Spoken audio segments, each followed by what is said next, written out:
ਤੁਸੀਂ ਦੇ ਮਿੱਠੇ ਔਰ ਪਿਆਰੇ ਨਾਮ 'ਚ ਮੈਂ ਤੁਹਾਡਾ ਸਾਰਿਆਂ ਦਾ ਹੀ ਸਵਾਗਤ ਕਰਦਾ। ਅਸੀਂ ਇਸ ਕਰੋਨਾ ਵਾਇਰਸ ਦੇ ਸਮੇਂ ਦੇ ਵਿੱਚੋਂ ਦੀ ਲੰਘਦੇ ਪਏ ਹਾਂ। ਅਸੀਂ ਇਕੱਠੇ ਤਾਂ ਨਹੀਂ ਹੋ ਸਕਦੇ, ਲੇਕਿਨ ਪ੍ਰਭੂ ਦਾ ਵਚਨ ਸਾਡੇ ਨਾਲ ਜਿੱਥੇ ਜਿੱਥੇ ਵੀ ਅਸੀਂ ਬੈਠੇ ਹਾਂ, ਪ੍ਰਭੂ ਦਾ ਵਚਨ ਸਾਨੂੰ ਸਹਾਰਾ ਦੇ ਰਿਹਾ, ਸਾਨੂੰ ਮਜ਼ਬੂਤੀ ਦੇ ਰਿਹਾ। ਵਚਨ ਦੇ ਵਿੱਚ ਇਸ ਤਰ੍ਹਾਂ ਲਿਖਿਆ ਕਿ ਪ੍ਰਭੂ ਮੇਰਾ ਚਰਵਾਹਾ ਹੈ, ਮੈਨੂੰ ਕਿਸੇ ਚੀਜ਼ ਦੀ ਥੋੜ ਨਹੀਂ ਹੋਵੇਗੀ। ਉਹ ਮੈਨੂੰ ਹਰੀਆਂ ਹਰੀਆਂ ਚਰਾਗਾਹਾਂ ਦੇ ਵਿੱਚ ਬਿਠਾਉਂਦਾ ਹੈ। ਉਹ ਮੈਨੂੰ ਸੁਖਦਾਇਕ ਪਾਣੀਆਂ ਕੋਲ ਲੈ ਕੇ ਜਾਂਦਾ ਹੈ। ਉਹ ਮੇਰੇ ਮਨ ਨੂੰ ਤਾਜ਼ਿਆਂ ਕਰਦਾ ਹੈ। ਉਹ ਆਪਣੇ ਨਾਮ ਦੀ ਖਾਤਰ ਮੈਨੂੰ ਠੀਕ ਰਾਹਾਂ 'ਤੇ ਚਲਾਉਂਦਾ ਹੈ। ਬੇਸ਼ੱਕ ਮੈਂ ਮੌਤ ਦੀ ਵਾਦੀ ਦੇ ਵਿੱਚ ਦੀ ਕਿਉਂ ਨਾ ਲੰਘਾਂ, ਮੈਂ ਨਹੀਂ ਡਰਾਂਗਾ। ਤੂੰ ਮੇਰੇ ਨਾਲ ਹੈ, ਤੇਰੀ ਸੋਟੀ ਤੇਰੀ ਲਾਠੀ ਮੈਨੂੰ ਸਹਾਰਾ ਦਿੰਦੀਆਂ। ਮੇਰੇ ਵੈਰੀਆਂ ਦੇ ਠੀਕ ਸਾਹਮਣੇ ਤੂੰ ਮੇਰੇ ਲਈ ਭੋਜ ਤਿਆਰ ਕੀਤਾ ਹੈ। ਤੂੰ ਮੇਰਾ ਸਭ ਤੋਂ ਵੱਧ ਕੇ ਸਵਾਗਤ ਕੀਤਾ ਹੈ। ਮੇਰਾ ਕੱਪ ਮੂੰਹੋਂ ਮੂੰਹ ਭਰਿਆ ਪਿਆ। ਸੱਚਮੁੱਚ ਭਲਾਈ ਅਤੇ ਦਇਆ ਜੀਵਨ ਭਰ ਮੇਰੇ ਨਾਲ ਰਹਿਣਗੀਆਂ, ਔਰ ਮੈਂ ਪ੍ਰਭੂ ਦੇ ਘਰ ਵਿੱਚ ਹਮੇਸ਼ਾ ਤੱਕ ਵਾਸ ਕਰਾਂਗਾ। ਇਹਨਾਂ ਦਿਨਾਂ ਦੇ ਵਿੱਚ ਅਸੀਂ ਹਰ ਸ਼ਾਮ ਨੂੰ ਐਵਰੀਡੇ ਪ੍ਰਭੂ ਦੇ ਵਚਨ ਦੇ ਵਿੱਚੋਂ ਯਹੂਨਾ ਦੀ ਅੰਜੀਲ ਪੜ੍ਹਦੇ ਪਏ ਹਾਂ। ਸ਼ਾਮ ਨੂੰ 6 ਵਜੇ ਤੋਂ ਲੈ ਕੇ 7 ਵਜੇ ਤੱਕ ਸਾਡੀ ਸਟੱਡੀ ਹੁੰਦੀ ਆ ਜ਼ੂਮ ਦੇ ਰਾਹੀਂ। ਬਹੁਤ ਸਾਰੇ ਭੈਣ ਭਰਾ ਸਾਡੇ ਨਾਲ ਜੁੜਦੇ ਆ। ਅਗਰ ਤੁਸੀਂ ਵੀ ਸਾਡੇ ਨਾਲ ਉਸ ਦੇ ਵਿੱਚ ਜੁੜਨਾ ਮੰਗਦੇ ਆ ਤੇ ਮੈਂ ਤੁਹਾਨੂੰ ਰਿਕੁਐਸਟ ਕਰੂੰਗਾ ਕਿ ਇਸ ਮੈਸੇਜ ਦੇ ਨਾਲ ਨਾਲ ਫੋਨ ਨੰਬਰ ਆ ਰਿਹਾ, ਤੁਸੀਂ ਉਸ ਫੋਨ ਨੰਬਰ ਦੇ ਉੱਤੇ ਸਾਨੂੰ ਟੈਕਸਟ ਕਰ ਸਕਦੇ ਆ, ਔਰ ਅਸੀਂ ਤੁਹਾਨੂੰ ਲਿੰਕ ਘੱਲ ਸਕਦੇ ਹਾਂ। ਔਰ ਤੁਸੀਂ ਸਾਡੇ ਨਾਲ BC ਦੇ ਟਾਈਮ ਦੇ ਅਨੁਸਾਰ 6 ਤੋਂ 7 ਸ਼ਾਮ ਨੂੰ ਜੁੜ ਸਕਦੇ ਹਾਂ। ਪਰ ਕੱਲ੍ਹ ਅਸੀਂ ਜਦ ਯਹੂਨਾ ਦੀ ਅੰਜੀਲ ਪੜ੍ਹਦੇ ਪਏ ਸੀ ਔਰ ਉਹਦੇ ਵਿੱਚੋਂ ਦੇਖਦੇ ਪਏ ਸੀ ਤਾਂ ਭੈਣਾਂ ਭਰਾਵਾਂ ਨੇ ਬਹੁਤ ਸਾਰੀਆਂ ਚੀਜ਼ਾਂ ਨੋਟ ਕੀਤੀਆਂ, ਜਿਨ੍ਹਾਂ ਦੇ ਵਿੱਚੋਂ ਮੈਨੂੰ ਬਹੁਤ ਬਰਕਤ ਮਿਲੀ। ਅੱਜ ਦੇ ਦਿਨ ਦੇ ਲਈ ਮੈਂ ਇੱਕ ਵੱਖਰਾ ਮੈਸੇਜ ਤਿਆਰ ਕੀਤਾ ਸੀ, ਲੇਕਿਨ ਕੁਛ ਇੱਕ ਚੀਜ਼ਾਂ ਕੱਲ੍ਹ ਜਿਹੜੀਆਂ ਭੈਣਾਂ ਭਰਾਵਾਂ ਨੇ ਦੇਖੀਆਂ, ਉਹਨਾਂ ਦੇ ਨਾਲ ਮਨ ਨੂੰ ਬੜੀ ਤਸੱਲੀ ਮਿਲੀ। ਔਰ ਉਹਨਾਂ ਨੂੰ ਦੇਖਦਿਆਂ ਹੋਇਆਂ ਮੈਂ ਇਹ 10ਵੇਂ ਚੈਪਟਰ ਦੇ ਵਿੱਚ, ਕਿਉਂਕਿ ਯਹੂਨਾ ਦੇ 10ਵੇਂ ਚੈਪਟਰ ਦੇ ਵਿੱਚ ਪ੍ਰਭੂ ਨੇ, ਯਿਸੂ ਨੇ ਸਾਨੂੰ ਦੱਸਿਆ ਕਿ ਅੱਛਾ ਚਰਵਾਹਾ ਉਹ। 23 ਮਜ਼ਮੂਰ ਜਿਹੜਾ ਮੈਂ ਤੁਹਾਡੇ ਲਈ ਪੜ੍ਹਿਆ, ਆਪਣੇ ਲਈ ਪੜ੍ਹਿਆ, ਇਹ ਸਾਨੂੰ ਦੱਸਦਾ ਪਿਆ ਕਿ ਦਾਊਦ ਕਹਿ ਰਿਹਾ ਪ੍ਰਭੂ ਮੇਰਾ ਚਰਵਾਹਾ ਹੈ। ਸੋ ਉਹ ਪਰਮੇਸ਼ਰ ਨੂੰ ਆਪਣਾ ਚਰਵਾਹਾ ਕਹਿੰਦਾ ਪਿਆ ਔਰ ਦੱਸਦਾ ਪਿਆ ਕਿ ਕਿੱਦਾਂ ਸਾਰੀ ਉਮਰ ਪ੍ਰਭੂ ਨੇ ਉਸ ਨੂੰ ਸੰਭਾਲ ਕੇ ਰੱਖਿਆ, ਔਰ ਕਿੱਦਾਂ ਉਹ ਆਖਰੀ ਦਿਨਾਂ ਦੇ ਵਿੱਚ ਹੁਣ ਪ੍ਰਭੂ ਦੇ ਘਰ ਜਾ ਰਿਹਾ ਤੇ ਦੱਸਦਾ ਪਿਆ ਕਿ ਕਿੱਦਾਂ ਉਸਨੇ ਮੈਨੂੰ ਸੁਖਦਾਇਕ ਪਾਣੀਆਂ ਤੋਂ ਪਾਣੀ ਪਿਲਾਇਆ, ਕਿਸ ਤਰ੍ਹਾਂ ਉਸਨੇ ਮੈਨੂੰ ਠੰਡੀਆਂ ਵਾਦੀਆਂ ਦੇ ਵਿੱਚ ਰੱਖਿਆ, ਕਿੱਦਾਂ ਮੇਰੀਆਂ ਮੁਸ਼ਕਿਲਾਂ ਦੇ ਵਿੱਚ ਉਹ ਸਹਾਰਾ ਬਣਿਆ, ਕਿਸ ਤਰ੍ਹਾਂ ਜਿਸ ਸਾਊਲ ਮੇਰੇ ਪਿੱਛੇ ਪਿਆ ਸੀ, ਮੈਨੂੰ ਮਾਰਨਾ ਚਾਹੁੰਦਾ ਸੀ, ਉਹ 7 ਸਾਲ ਪ੍ਰਭੂ ਨੇ ਮੇਰੀ ਕਿੱਦਾਂ ਸੰਭਾਲ ਕੀਤੀ, ਔਰ ਕਿੱਦਾਂ ਉਸਨੇ ਫਿਰ ਸਾਰਿਆਂ ਦੇ ਸਾਹਮਣੇ ਮੇਰੇ ਤੇ ਤੇਲ ਪਾਇਆ ਔਰ ਮੈਨੂੰ ਰਾਜਾ ਬਣਾਇਆ। ਔਰ ਜਦ ਤੱਕ ਮੈਂ ਇੱਥੇ ਰਿਹਾ, ਪ੍ਰਭੂ ਦੀ ਦਇਆ, ਪ੍ਰਭੂ ਦੀ ਕਿਰਪਾ ਮੇਰੇ ਨਾਲ ਨਾਲ ਰਹੀ। ਪਰ ਹੁਣ ਮੈਂ ਇੱਥੋਂ ਜਾ ਰਿਹਾ ਤੇ ਹੁਣ ਮੈਂ ਪ੍ਰਭੂ ਦੇ ਘਰ ਜਾਊਂਗਾ। ਪਰ ਯਿਸੂ ਮਸੀਹ ਇਸ ਤੇ ਉਲਟ ਕਹਿ ਰਿਹਾ ਕਿ ਚਰਵਾਹਾ ਮੈਂ ਹਾਂ। ਔਰ ਜਿਸ ਵੇਲੇ ਅਸੀਂ ਯਹੂਨਾ ਦਾ 10ਵਾਂ ਚੈਪਟਰ ਕੱਲ੍ਹ ਪੜ੍ਹਦੇ ਪਏ ਸੀ ਤਾਂ ਉਸ ਦੇ ਵਿੱਚ ਪ੍ਰਭੂ ਯਿਸੂ ਮਸੀਹ ਨੇ ਮੈਂ ਕਿਉਂਕਿ ਮੈਂ ਬਚਨ ਦੇ ਵਿੱਚੋਂ ਹੋਰ ਆਇਤਾਂ ਵੀ ਦੇਣੀਆਂ, ਤੁਹਾਨੂੰ ਮੈਂ ਇਨਕਰੇਜ ਕਰੂੰਗਾ ਕਿ 10ਵਾਂ ਚੈਪਟਰ ਸਾਰਾ ਪੜ੍ਹੋ, ਤੁਹਾਨੂੰ ਬੜੀ ਬਰਕਤ ਮਿਲੇਗੀ। ਲੇਕਿਨ ਮੈਂ ਥੋੜ੍ਹੀਆਂ ਜਿਹੀਆਂ ਵਰਸਿਸ 10ਵੇਂ ਚੈਪਟਰ ਦੀਆਂ ਹਾਈਲਾਈਟ ਕਰੂੰਗਾ। ਲੇਕਿਨ ਮੈਂ ਪਿੱਛੇ ਓਲਡ ਟੈਸਟਮੈਂਟ ਦੇ ਵਿੱਚ ਜਾ ਕੇ ਅਸੀਂ ਦੇਖਾਂਗੇ ਕਿ ਪ੍ਰਭੂ ਕਿਸ ਤਰ੍ਹਾਂ ਉਹ ਚਰਵਾਹਾ ਆਪ ਬਣਦਾ ਪਿਆ। ਅਸੀਂ ਦਾਊਦ ਦਾ ਚਰਵਾਹਾ ਆਲਰੇਡੀ ਦੇਖ ਲਿਆ, ਹੁਣ ਯਿਸੂ ਮਸੀਹ ਇਹ ਕਹਿ ਰਹੇ ਆ ਚੰਗਾ ਚਰਵਾਹਾ ਮੈਂ। ਉਹ ਜਿਹੜਾ ਚਰਵਾਹਾ ਜਿਹਦੇ ਬਾਰੇ ਦਾਊਦ ਗੱਲ ਕਰ ਰਿਹਾ ਉਹ ਮੈਂ। 10ਵਾਂ ਭਾਵ ਉਸ ਦੀ 7ਵੀਂ ਆਇਤ ਪ੍ਰਭੂ ਕਹਿ ਰਹੇ ਆ, ਇਸ ਲਈ ਯਿਸੂ ਨੇ ਉਹਨਾਂ ਨੂੰ ਕਿਹਾ ਮੈਂ ਤੁਹਾਨੂੰ ਸੱਚ ਸੱਚ ਕਹਿੰਦਾ ਹਾਂ, ਭੇਡਾਂ ਦਾ ਦਰਵਾਜ਼ਾ ਮੈਂ। ਗ੍ਰੀਕ ਲੈਂਗੁਏਜ ਦੇ ਵਿੱਚ ਜਿਸ ਵੇਲੇ ਵੀ ਕੋਈ ਅੱਖਰ ਡਬਲ ਬੋਲਿਆ ਜਾਂਦਾ ਤਾਂ ਉਸ ਦਾ ਭਾਵ ਇਹ ਹੁੰਦਾ ਕਿ ਟਰੂਲੀ ਕਹਿਣ ਦਾ ਮਤਲਬ ਮੈਂ ਤੁਹਾਨੂੰ ਇਹ ਕਹਿ ਰਿਹਾ ਹਾਂ, ਮੈਂ ਤੁਹਾਨੂੰ ਇਹ ਕਹਿ ਰਿਹਾ। ਸੱਚਾ ਭੇਡਾਂ ਦਾ ਦਰਵਾਜ਼ਾ ਮੈਂ। ਉਹ ਸਾਰੇ ਜਿਹੜੇ ਮੇਰੇ ਤੋਂ ਪਹਿਲਾਂ ਆਏ ਚੋਰ ਤੇ ਡਾਕੂ ਹਨ, ਪਰ ਭੇਡਾਂ ਨੇ ਉਹਨਾਂ ਦੀ ਨਹੀਂ ਸੁਣੀ। ਦਰਵਾਜ਼ਾ ਮੈਂ ਹਾਂ। ਜੋ ਮੇਰੇ ਦੁਆਰ ਅੰਦਰ ਆਉਂਦਾ ਹੈ ਉਹ ਮੁਕਤੀ ਪਾਵੇਗਾ। ਉਹ ਅੰਦਰ ਬਾਹਰ ਆਇਆ ਜਾਇਆ ਕਰੇਗਾ, ਚਾਰਾ ਪਾਵੇਗਾ। ਚੋਰ ਕੇਵਲ ਚੋਰੀ ਕਰਨ, ਮਾਰਨ ਅਤੇ ਨਾਸ ਕਰਨ ਦੇ ਲਈ ਆਉਂਦਾ ਹੈ। ਮੈਂ ਇਸ ਲਈ ਆਇਆ ਹਾਂ ਕਿ ਉਹ ਜੀਵਨ ਪ੍ਰਾਪਤ ਕਰਨ ਅਤੇ ਬਹੁਲਤਾ ਦੇ ਨਾਲ ਕਰਨ। ਚੋਰ ਕੇਵਲ ਚੋਰੀ ਕਰਨ ਆਉਂਦਾ ਔਰ ਨਾਸ ਕਰਨ ਆਉਂਦਾ।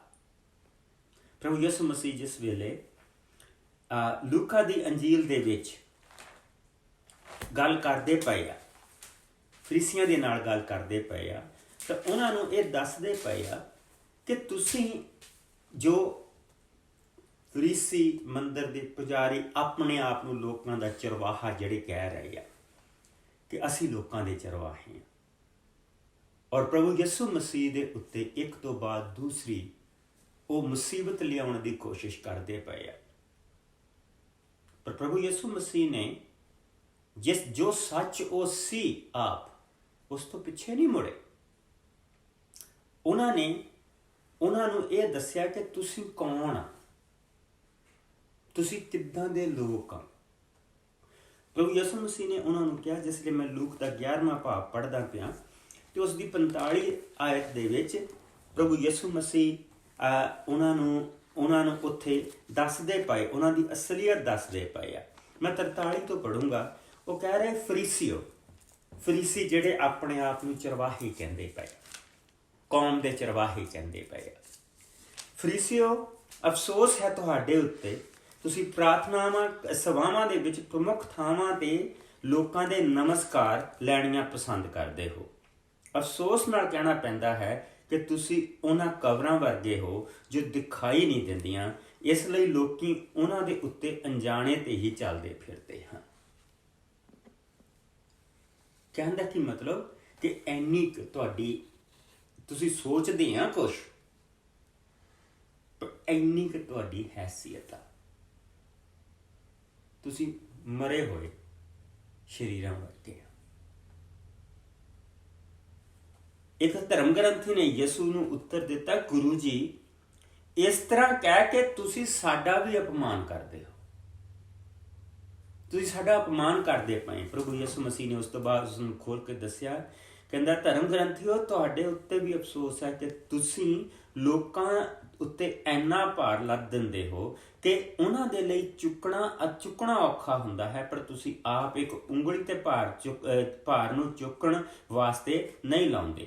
ਅਫਸੋਸ ਹੈ ਤੁਹਾਡੇ ਉੱਤੇ, ਕਿਉਂਕਿ ਜਿਨ੍ਹਾਂ ਨਬੀਆਂ ਦਾ ਕਤਲ ਤੁਹਾਡੇ ਪੁਰਖਿਆਂ ਨੇ ਕੀਤਾ ਸੀ, ਤੁਸੀਂ ਉਹਨਾਂ ਦੀਆਂ ਯਾਦਗਾਰਾਂ ਬਣਾਉਂਦੇ ਹੋ। ਇਸ ਤਰ੍ਹਾਂ ਤੁਸੀਂ ਆਪ ਸਿੱਧ ਕਰਦੇ ਹੋ ਕਿ ਤੁਹਾਡੇ ਪੁਰਖਿਆਂ ਨੇ ਨਬੀਆਂ ਨੂੰ ਕਤਲ ਕੀਤਾ ਸੀ, ਅਤੇ ਇਸ ਲਈ ਤੁਸੀਂ ਆਪਣੇ ਪੁਰਖਿਆਂ ਦੇ ਇਹਨਾਂ ਕੰਮਾਂ ਦੀ ਗਵਾਹੀ ਦਿੰਦੇ ਹੋ। ਤੁਸੀਂ ਨਬੀਆਂ ਦੀਆਂ ਯਾਦਗਾਰਾਂ ਬਣਾਈਆਂ ਹਨ। ਇਸ ਲਈ ਪਰਮੇਸ਼ਰ ਦਾ ਗਿਆਨ ਕਹਿੰਦਾ ਹੈ ਕਿ ਮੈਂ ਉਹਨਾਂ ਕੋਲ ਨਬੀਆਂ ਅਤੇ ਰਸੂਲਾਂ ਨੂੰ ਘੱਲਾਂਗਾ। ਉਹ ਉਹਨਾਂ ਵਿੱਚੋਂ ਕੁਝ ਨੂੰ ਮਾਰ ਸਿੱਟਣਗੇ ਅਤੇ ਉਹਨਾਂ ਉੱਤੇ ਅਤਿਆਚਾਰ ਕਰਨਗੇ। ਇਸ ਸੰਸਾਰ ਦੇ ਸ਼ੁਰੂ ਤੋਂ ਕੀਤੇ ਨਬੀਆਂ ਦੇ ਕਤਲਾਂ ਦੀ ਸਜ਼ਾ ਇਸ ਪੀੜ੍ਹੀ ਦੇ ਲੋਕਾਂ ਨੂੰ ਦਿੱਤੀ ਜਾਵੇਗੀ। ਮੈਂ ਸੱਚ ਕਹਿੰਦਾ ਹਾਂ ਕਿ ਹਾਬਲ ਦੇ ਕਤਲ ਤੋਂ ਲੈ ਕੇ ਜ਼ਕਰੀਆ ਦੇ ਕਤਲ ਤੱਕ, ਜਿਹੜਾ ਵੇਦੀ ਅਤੇ ਮੰਦਰ ਦੇ ਵਿਚਕਾਰ ਹੀ ਕਤਲ ਕੀਤੇ ਗਏ ਸਨ, ਸਭ ਦਾ ਹਿਸਾਬ ਇਸ ਪੀੜ੍ਹੀ ਦੇ ਲੋਕਾਂ ਤੋਂ ਲਿਆ ਜਾਏਗਾ। ਧਰਮ ਗ੍ਰੰਥੀਓ, ਤੁਹਾਡੇ ਉੱਤੇ ਅਫਸੋਸ ਹੈ, ਤੁਸੀਂ ਆਪਣੇ ਕੋਲ ਗਿਆਨ ਦੀਆਂ ਕੁੰਜੀਆਂ ਦੱਬੀ ਬੈਠੇ ਹੋ। ਤੁਸੀਂ ਨਾ ਆਪ ਅੰਦਰ ਜਾਂਦੇ ਹੋ, ਨਾ ਹੀ ਅੰਦਰ ਜਾਣ ਵਾਲਿਆਂ ਨੂੰ ਜਾਣ ਦਿੰਦੇ ਹੋ। इस करके प्रभु यीशु मसीह इत्थे कह रहे कि चोर और डाकू कंधा टप के आ गया, पर वो मेरी आवाज़ नूं नहीं सुनते पे, वो मेरे लोगों की आवाज़ नूं नहीं सुनते पे, मेरे लोगों के दुखों नूं नहीं सुनते पे। सो मैं खुद आऊँगा। और जिसलिए असी प्रभु के वचन के विचों हिजकिय्याह नबी दे विच आउने आ ते उत्थे प्रभु ने ये साफ साफ सानू दस दिता कि जिसले वो आएगा वो की करेगा। हिजकिय्याह दा 34वां पाठ उत्थे प्रभु ने कहा, मानव पुत्र तू इजराइल के शासक के विरुद्ध अगमी वाक कर, तू उन्होंने जो मैं प्रभु कह रहा हाँ दस दस कि इजराइल के चरवाहे हो तुसी तबाह हो चुके हो, तुसी अपने ढिड भरते हो अते भेडां की देखभाल नहीं करते हो, तुसी दुध पींदे हो, उन्नी कपड़े पाउंदे हो, चंगी तो चंगी भेड़ वढ के खांदे हो, पर तुसी भेडां की देखभाल नहीं करते हो, बीमारां नूं चंगा नहीं करते हो, जख्मियां की मलम पट्टी नहीं करते, भटकियां नूं वापस नहीं लियाउंदे, गुआंढियां नूं नहीं लभ्या, सगों तुसी उन्हां उत्ते अत्याचार ही कीते। भेडां दा कोई चरवाहा नहीं है, इसलिए वो खिलर के उच्चे टिब्बियां पहाड़ां उत्ते भटक रहीआं हन, वो सारी धरती उत्ते खिलर गईआं हन अते उन्हां कोल कोई उन्हां दे पिछे कोई ना गया, ना ही किसी ने उन्हां नूं लभ्या। इसलिए असीं 11वीं आयत विच आउने आ ते प्रभु कह रहा, मैं प्रभु परमेश्वर दसदा हाँ कि मैं आप अपनियां भेडां नूं लभांगा,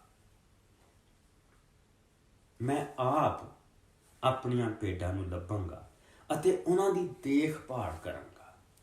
जिस तरह एक चरवाहा अपनियां खिलरियां हुईआं भेडां नूं दोबारा इकट्ठियां करके उन्हां दी देखभाल करदा है, मैं उन्हां थावां तो इकट्ठियां करके लियावांगा जिथे वो भयंकर काले बदलों वाले दिन खिलर गईआं सन। मैं उन्हां नूं पराए देशां चों बाहर लिया के इकट्ठियां करांगा अते वापस उन्हां दी धरती ते लियावांगा। मैं उन्हां नूं दोबारा इजराइल दे पहाड़ां अते दरियावां दे वल लैके जावांगा, हरियां चरांदां चरावांगा।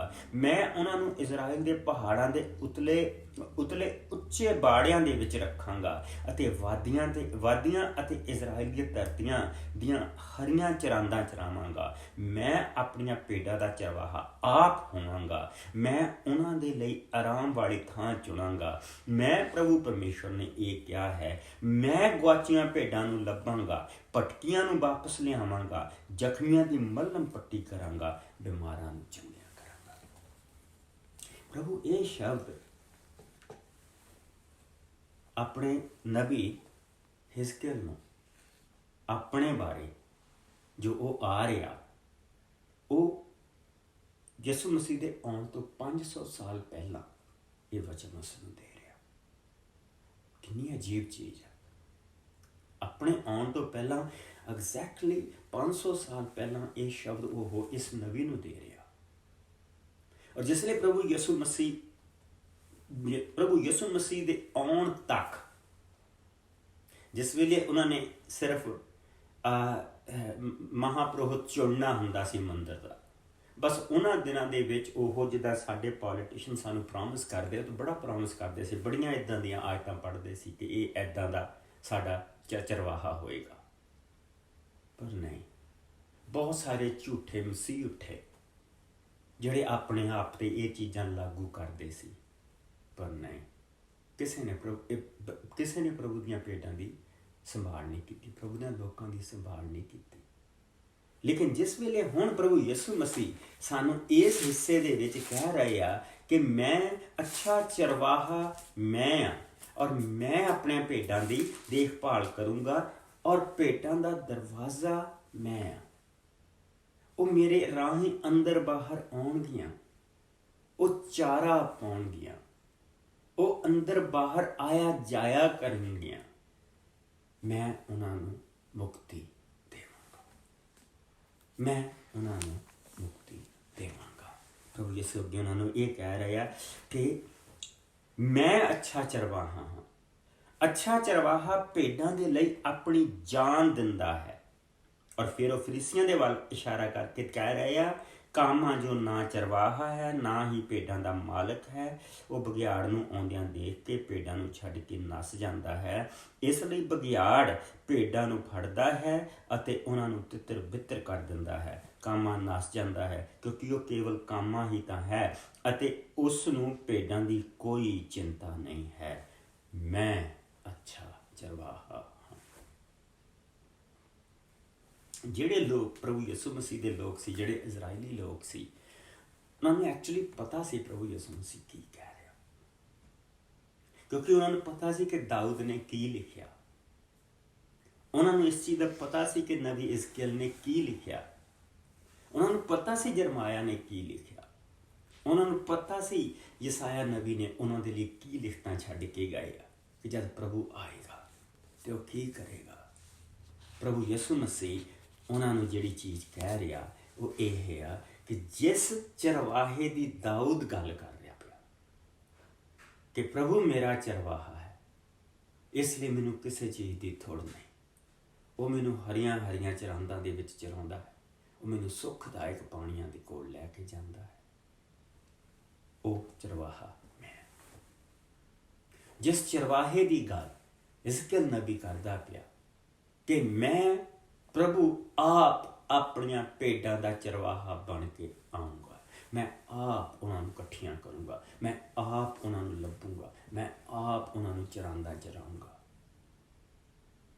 ਉਹਨਾਂ ਨੂੰ ਪਤਾ ਸੀ ਕਿ ਯਿਸੂ ਮਸੀਹ ਜਿਸ ਲਈ ਇਹ ਕਹਿ ਰਿਹਾ ਕਿ ਅੱਛਾ ਚਰਵਾਹਾ ਮੈਂ, ਤੇ ਪ੍ਰਭੂ ਯਿਸੂ ਮਸੀਹ ਉੱਧਰ ਨੂੰ ਇਸ਼ਾਰਾ ਕਰਦੇ ਪਏ ਕਿ ਉਹ ਇੱਕ ਭਲਾ ਚਰਵਾਹਾ ਹੈ। ਪ੍ਰਭੂ ਯਿਸੂ ਮਸੀਹ ਨੇ ਇੱਕ ਚੀਜ਼ ਬੜੀ ਪਿਆਰੀ ਕਹੀ ਆ, ਦੇਖੋ, ਅੱਛਾ ਚਰਵਾਹਾ ਮੈਂ ਹਾਂ, ਮੈਂ ਆਪਣੀਆਂ ਭੇਡਾਂ ਨੂੰ ਜਾਣਦਾ ਹਾਂ, ਮੈਂ ਆਪਣੀ ਜਾਨ ਭੇਡਾਂ ਦੇ ਲਈ ਦਿੰਦਾ ਹਾਂ। ਜਿਵੇਂ ਪਿਤਾ ਮੈਨੂੰ ਜਾਣਦਾ ਹੈ, ਮੈਂ ਪਿਤਾ ਨੂੰ ਜਾਣਦਾ ਹਾਂ, ਮੈਂ ਆਪਣੀ ਜਾਨ ਭੇਡਾਂ ਦੇ ਲਈ ਦਿੰਦਾ ਹਾਂ। ਸੋ ਨੰਬਰ 1, ਪ੍ਰਭੂ ਯਿਸੂ ਮਸੀਹ ਸਾਡੇ ਬਾਰੇ ਸਭ ਕੁਝ ਜਾਣਦੇ। ਪ੍ਰਭੂ ਯਿਸੂ ਮਸੀਹ ਤੋਂ ਕੁਛ ਨਹੀਂ ਲੁਕਿਆ।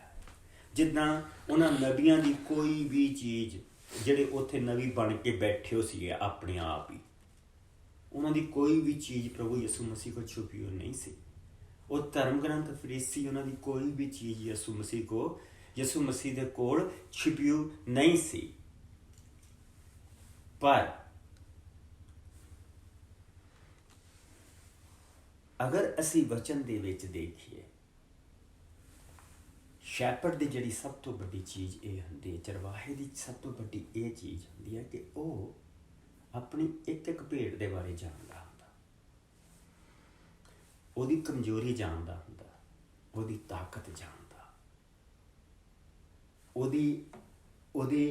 ਉਹਦੇ ਵਿੱਚ ਉਹਨੂੰ ਕਿਸ ਚੀਜ਼ ਦਾ ਡਰ ਆ, ਉਹਨੂੰ ਕਿਹੜੀ ਚੀਜ਼ ਚਾਹੀਦੀ ਆ, ਉਹਨੂੰ ਉਹਦੇ ਬਾਰੇ ਜਾਣਦਾ। ਇਸੇ ਤਰ੍ਹਾਂ ਪ੍ਰਭੂ ਯਿਸੂ ਮਸੀਹ ਕਹਿ ਰਿਹਾ, ਮੈਂ ਆਪਣੀ ਇੱਕ ਇੱਕ ਭੇਡ ਨੂੰ ਜਾਣਦਾ। ਚਰਵਾਹਾ ਇਸ ਦੇ ਵਿੱਚ ਉਹ ਆਪਣੇ ਆਪ ਨੂੰ ਕਹਿ ਰਿਹਾ, ਭੇਡਾਂ ਉਹ ਸਾਨੂੰ ਕਹਿ ਰਿਹਾ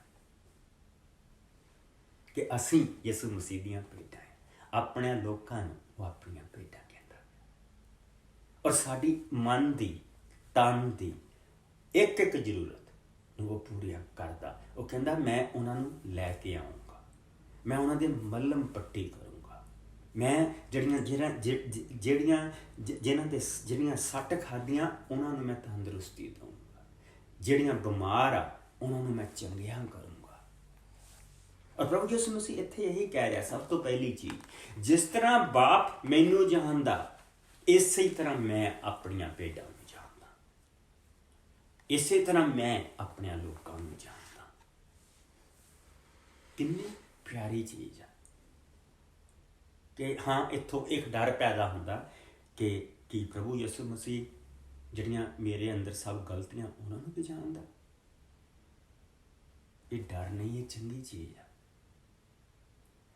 ਕਿਉਂਕਿ ਜੇ ਯਿਸੂ ਮਸੀਹ ਸਾਡੇ ਅੰਦਰ ਦੀਆਂ ਸਾਰੀਆਂ ਚੀਜ਼ਾਂ ਨੂੰ ਜਾਣਦਾ ਆ ਤੇ ਉਹਨਾਂ ਨੂੰ ਉਹ ਹੀਲ ਕਰਨ ਦੇ ਵੀ ਯੋਗ ਆ, ਉਹਨਾਂ ਨੂੰ ਉਹ ਇੱਕ ਨਵਾਂਪਨ ਦੇਣ ਦੇ ਵੀ ਯੋਗ ਆ, ਉਹਨਾਂ ਨੂੰ ਉਹ ਤੰਦਰੁਸਤੀ ਦੇਣ ਦੇ ਵੀ ਯੋਗ ਆ। ਸਭ ਤੋਂ ਪਹਿਲੀ ਚੀਜ਼ ਕਿ ਉਹ ਸਾਨੂੰ ਜਾਣਦਾ ਆ।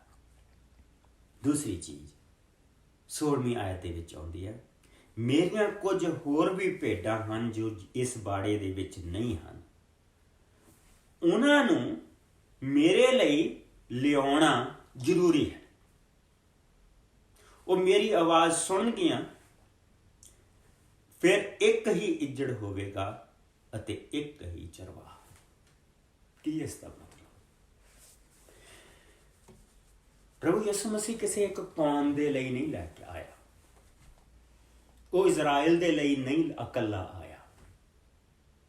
ਪ੍ਰਭੂ ਯਿਸੂ ਮਸੀਹ ਜਦ ਆਇਆ ਤੇ ਵਚਨ ਨੇ ਦੱਸਿਆ ਕਿ ਪਰਮੇਸ਼ਰ ਨੇ ਜਗਤ ਦੇ ਨਾਲ ਇੰਨਾ ਪਿਆਰ ਕੀਤਾ ਕਿ ਉਸਨੇ ਆਪਣਾ ਇਕਲੌਤਾ ਪੁੱਤਰ ਦਿੱਤਾ।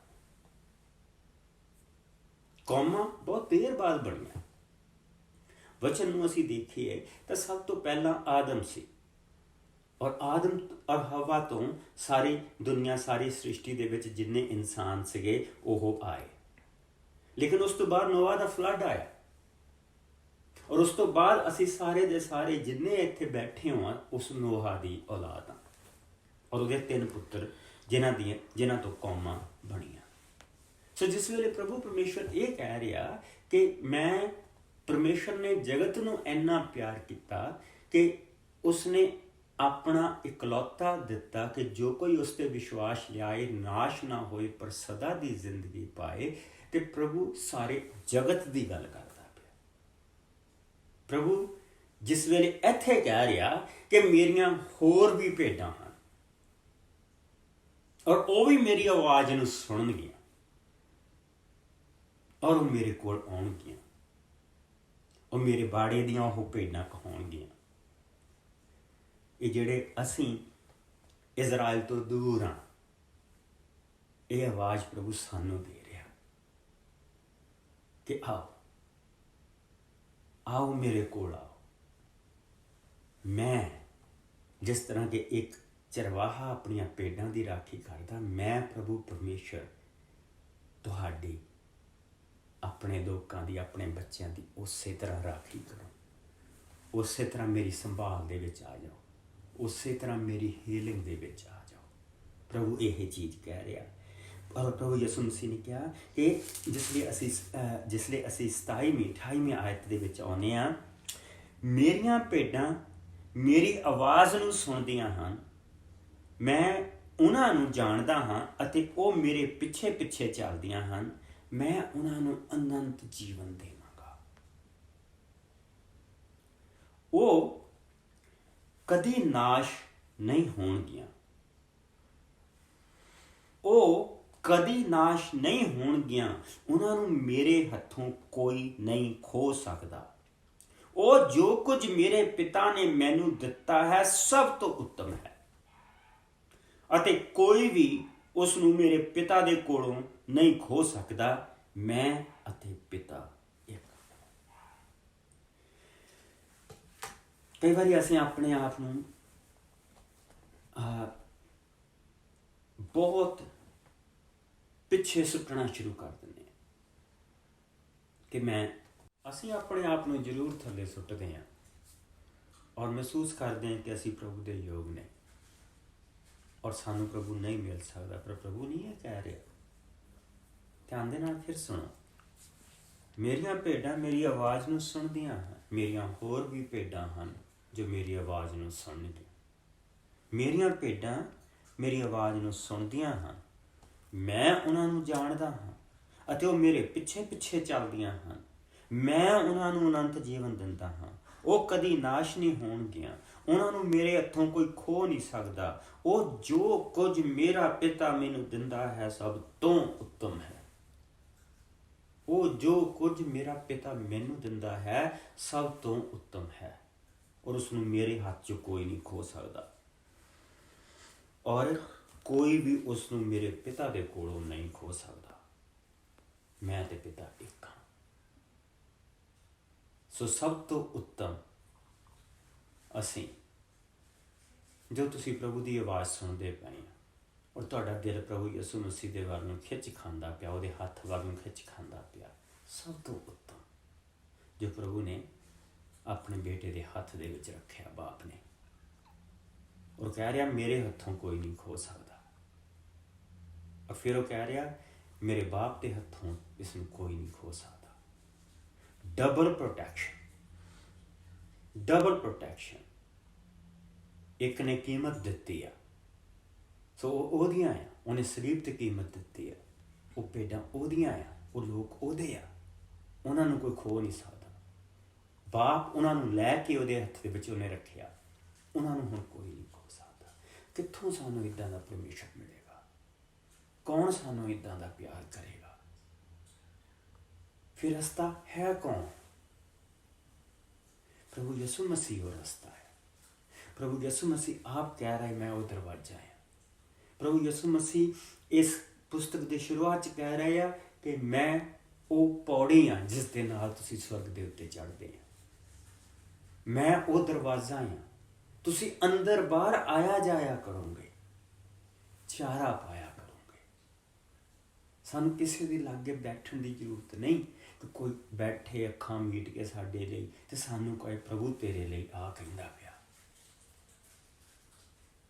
कहंदा तुसीं आप मेरे कोल आ सकदे हैं, अंदर बाहर आ सकदे हैं और मेरे तो चारा पा सकदे। मैं तुहानूं दसूंगा कि मैं तुहाडे लई तुहानूं की कहना पिया। यह है प्रभु यीशु मसीह दी बरकत। प्रभु यीशु मसीह दी इस हिस्से दे विच असीं इक्को ही बरकत देखी है कि जो इंसान अपने आप नूं प्रभु यीशु मसीह के हाथ दे विच दिंदा, वो दाऊद वांगू कह सकदा प्रभु मेरा चरवाहा, मैनूं किसी चीज़ की थुड़ नहीं होएगी। वो मैनूं हरियां हरियां चरागाहां दे विच बिठांदा, वो मैनूं सुखदायक पाणियां दे कोल लैके जांदा। भावें मैं मौत दी वादी दे विच दी क्यों ना लंघां, वो मेरे नाल, ओदी लाठी ओदी सोटी मैनूं सहारा दिंदे। मेरे वैरियां दे ठीक सामने उसने मेरे लिए मेज बिछाया, मेरा कप मूँहों मूँह भरिया पिया। जब तक मैं धरती ते रहूँगा दया ते कृपा मेरे नाल नाल रहणगियां, और जब मैं इत्थों जाऊँगा उहदे घर दे विच मैं सदा तक वास करूँगा। ये प्यार सिर्फ प्रभु यीशु मसीह दे विच आ जो परमेश्वर ने साडे नाल कीता। अगर तुहाडे दिल नूं ये गल लगदी पई है तो इस इत्थे टैलीफोन आ रहा, नंबर आ रहा, तुसीं कॉल कर सकते हैं। और अगर तुसीं साडी शाम की बाइबल स्टडी दे विच साडे नाल रलना मंगदे हैं तो उस दे विच असीं ये सारी पुस्तक की स्टडी करते पए हैं। तुसीं 5 बजे 6 बजे तो लैके 7 बजे तक ब्रिटिश कोलंबिया टाइम साडे नाल मिल सकते हैं। तुसीं फोन ते टैक्सट कर सकते हैं और असीं तुहानूं उसका लिंक कर देंगे, उस दे नाल तुसीं साडे नाल जुड़ सकते हैं। प्रभु यीशु मसीह तुहाडे सब दे नाल बनिया रहे, प्रभु की कृपा तुहाडे सब दे नाल बनी रहे, प्रभु की शांति तुहाडे सब दे नाल बनी रहे। मेरी दुआ कि तुहाडी जिंदगी तुहाडा हथ प्रभु यीशु मसीह के हथ दे विच आवे जिहड़ा कदी नहीं छड्डदा, और वो उस हथ दे उत्ते परमेश्वर का हथ तुसीं होर महसूस करो। ये डबल ब्लैसिंग तुसीं महसूस करो। प्रभु यीशु मसीह के मिठे और प्यारे नाम दे विच मैं